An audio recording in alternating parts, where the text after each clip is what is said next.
ये पिक्सल 7 को बाय किए हुए 8 मंथ्स हो गए हैं। फर्स्ट डे से आज तक ये फोन प्राइमरी डिवाइस रहा है। बीच में 15 Pro Max 1 मंथ के लिए प्राइमरी डिवाइस रहा, लेकिन मैंने 1 महीने बाद ही फिर से इसे प्राइमरी डिवाइस बना लिया। मैंने भी वो इश्यूज फेस किए हैं जिसके लिए पिक्सल डिवाइसेस जानी जाती हैं। नेटवर्क इशू मैंने इसमें 3 से 4 बार नोटिस किया इन 8 महीनों में, और हैवी यूज पर हीटिंग इश्यूज भी देखने को मिले। ये 2 पॉइंट्स के अलावा इसके फ्रंट कैमरा से बहुत डिसअपॉइंटमेंट देखने को मिला है।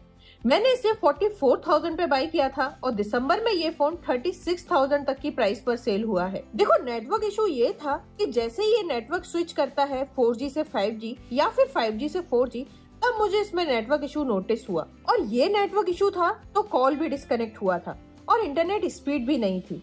तो मतलब सिंपल है कि जब नेटवर्क प्रॉब्लम होगी तो ना तो कॉल कनेक्ट होना है और ना ही इंटरनेट चलना है। लेकिन ये नेटवर्क इशू कभी ऐसा नहीं हुआ कि इसकी वजह से मुझे फोन यूज करने में प्रॉब्लम हुई हो या फिर फ्रस्ट्रेशन कि ये मैंने क्यों ले लिया। मैं चाहती तो कोई सा भी फोन प्राइमरी डिवाइस बना सकती थी, लेकिन मैंने इसे ही रखा और उसके कुछ रीजंस हैं जो मैं आगे डिस्कस करूंगी। जो दूसरा नेगेटिव पॉइंट है वो है हीटिंग का। इस फोन से आउटडोर में 15-20 फोटो क्लिक करने पर ये गर्म फील होने लगता है और ये इंडोर में भी हो सकता है कभी कभार। लेकिन क्या ऐसा गर्म हो जाता है कि यूज ना कर पाऊं? नहीं, ऐसा नहीं है। Metal frame and glass back होने की वजह से सारे ही फोन थोड़े गर्म फील होने लगते हैं, और पिक्सल के थोड़ा ज्यादा गर्म फील होने का मेन रीजन मुझे इसकी इमेज प्रोसेसिंग लगी। शायद पिक्सल फोन सबसे ज्यादा इमेज प्रोसेसिंग करते हैं फोटो क्लिक करने के बाद, और ये एक मेन वजह हो सकती है इसके हीट करने की, बहुत ज्यादा फोटोज क्लिक करने पर। मेरा बेटा कभी कभी इसमें कुछ गेम्स डाउनलोड करके खेल लेता है, तो नॉर्मल गेम्स के लिए ये हीट नहीं होता, बट BGMI जैसे गेम्स खेलने पर ये हीट कर सकता है। तो नेटवर्क एंड हीटिंग दोनों ही लिमिटेड है, जो कि कभी कभी फ्रस्ट्रेटिंग होता है। फ्रंट कैमरा से फोटोज क्वालिटी पिक्सल के स्टैंडर्ड की नहीं है, यहाँ कुछ अजीब ही प्रोसेसिंग है, और ये प्रॉब्लम पिक्सल 8 सीरीज में अब बिल्कुल नहीं है। इसके फोटोज ऑयल पेंटेड जैसे हो जाते हैं, खासकर इंडोर वाले।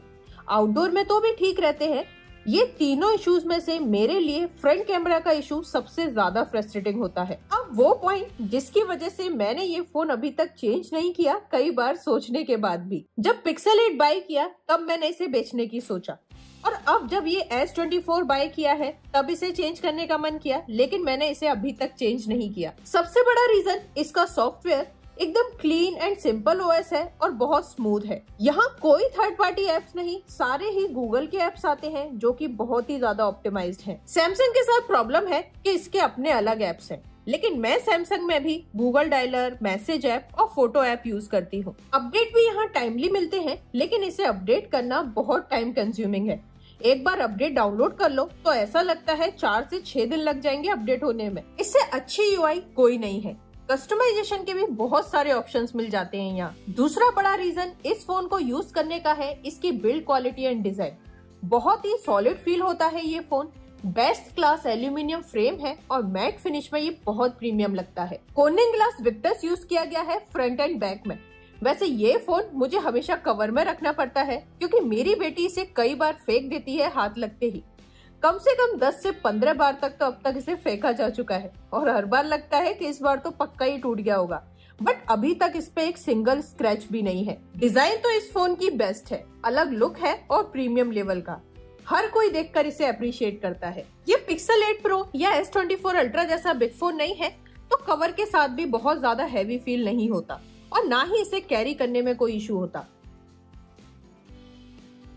वन हैंडेड यूज करने में भी इजी है। आजकल बड़े बड़े फोन का ट्रेंड चल रहा है जो कि बहुत अनकंफर्टेबल होते हैं एक्चुअल यूज के पॉइंट से।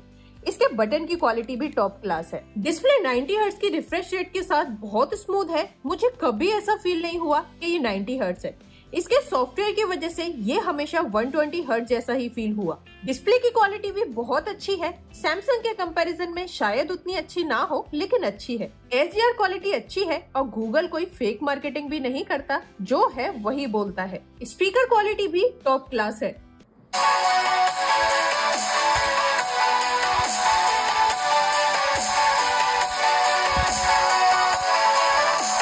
स्पीकर से कॉल क्वालिटी एकदम क्लियर रहती है और माइक क्वालिटी एक नंबर। इसकी mic quality and speaker quality को नेटवर्क इश्यू से मत जोड़ना।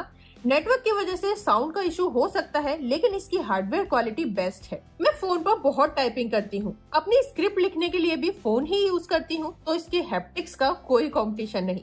मुझे इसके अलावा किसी दूसरे फोन पर टाइपिंग करना बेकार लगता है। S24 अल्ट्रा पर टाइपिंग बहुत अच्छी है, लेकिन ये पिक्सल के जैसे हैप्टिक्स के सामने वो फीके हैं। बहुत लोग इसके प्रोसेसर के लिए पूछते हैं कि टेंसर चिपसेट है तो फोन लेना है कि नहीं, तो इसका आंसर ऑलरेडी मिल गया होगा कि टेंसर चिपसेट इतना पावरफुल नहीं है। चिपसेट इतना अच्छा नहीं है, इसलिए इमेज प्रोसेसिंग में फोन गर्म फील होने लगता है, और हैवी गेमिंग के लिए तो ये बिल्कुल नहीं है। यहाँ गूगल को अप्रिशिएट करना पड़ेगा कि गूगल गेमिंग के लिए फोन प्रमोट नहीं करता। ये प्रोसेसर इतना पावरफुल है कि इस फोन को अगर मैं ऐसे ही 3 से 4 साल यूज करूँ तो पक्का चल जाएगा, कोई इशू नहीं होगा। लेकिन ये किसी भी टाइप के हैवी टास्क के लिए नहीं है। Android 14 एंड टेंसर दोनों के ऑप्टिमाइजेशन से ये स्मूथ चलता है, बस यही रिक्वायरमेंट है। बैटरी लाइफ इससे 1 दिन की मिल जाती है एक फुल चार्ज पर नॉर्मल यूज पर। यहाँ नॉर्मल से मतलब है कि दिन में ऑडियो कॉल करना, व्हाट्सएप कॉल करना, यूट्यूब पर वीडियोस देखना या फिर 1 घंटे की टाइपिंग करना। बाकी आपके यूज केस पर डिपेंड करेगा कि आपको कितना स्क्रीन ऑन टाइम मिलता है। चार्जिंग का भी कोई इशू नहीं। मैं सैमसंग का 25 वॉट वाला अडेप्टर या फिर नथिंग का 45 वॉट वाला अडेप्टर से इसे चार्ज करती हूँ। 25 वॉट वाले अडेप्टर से 1 घंटे में ये फुल चार्ज हो जाता है। इसका एक और पॉइंट है जिसकी वजह से मैं ये फोन यूज करती हूँ, वो है इसका main camera sensor. Shutter speed बहुत सही है और मूविंग ऑब्जेक्ट या फिर बच्चों के फोटोज इससे बेस्ट आते हैं। इसके मेन सेंसर से फोटो क्वालिटी बहुत अच्छी है। पिक्सल 8 इससे बहुत अच्छा है, लेकिन 40,000 पे यही बेस्ट है। यहाँ पोर्ट्रेट पिक्स भी मेन सेंसर से ही क्लिक होते हैं और मुझे पिक्सल के पोर्ट्रेट पिक्स बेटर लगते हैं। अगर ये पूछा जाए कि सबसे अच्छे पोर्ट्रेट पिक्स कौन सा फोन क्लिक करता है, तो आंसर है 15 Pro Max। 4K video recording quality से कोई कंप्लेन नहीं और फ्रंट कैमरा से वीडियो क्वालिटी अच्छी आती है, बस फोटोज के लिए पता नहीं गूगल ने क्या कर दिया है। ओवरऑल फोटोज एंड वीडियोज के लिए मेरे लिए यही बेस्ट है, लेकिन जिसे फ्रंट कैमरा से फोटो ज्यादा क्लिक करने होते हैं वो इसे बाय ना करे। यहाँ UFS 3.1 है और कंपनी की वेबसाइट पर भी यही है। ऐसा नहीं है कि फोन को डिसेप्टिव मार्केटिंग से बेचा जाए, जो कि OnePlus कर रहा है। बेस्ट पार्ट ये है कि यहाँ USB Type-C पोर्ट 3.2 Gen 1 है, जिससे डाटा ट्रांसफर स्पीड बहुत फास्ट है। तो ज्यादा फोटोज हो जाने पर फोटोज को SSD में एकदम फास्ट स्पीड से ट्रांसफर किया जा सकता है। कंक्लूजन के लिए बहुत ज्यादा कुछ नहीं बोलूंगी, लेकिन इस फोन को बाय करने की सोच रहे हैं तो इसके नेगेटिव पॉइंट्स को पहले समझ लो, जिससे आपको डिसअपॉइंटमेंट नहीं मिले। बाकी ब्रांड्स अच्छा परफॉर्मेंस प्रोवाइड कर सकते हैं इसके कंपैरिजन में, लेकिन इसके जैसा software quality and premium experience नहीं। अब पिक्सल 8 के प्राइस ड्रॉप होने पर शायद मैं उसी पर स्विच करूंगी। वीडियो देखने के लिए धन्यवाद एंड टेक केयर। यहाँ मैंने प्रोबेबिलिटी वर्ड यूज किया है, वो भी रिलेटिव। तो ऐसा नहीं है कि इनकी फिट खराब है, नॉर्मल वर्कआउट में ये नहीं गिरने वाले, लेकिन फास्ट रनिंग करने के टाइम पे गिरने की प्रोबेबिलिटी ज्यादा है।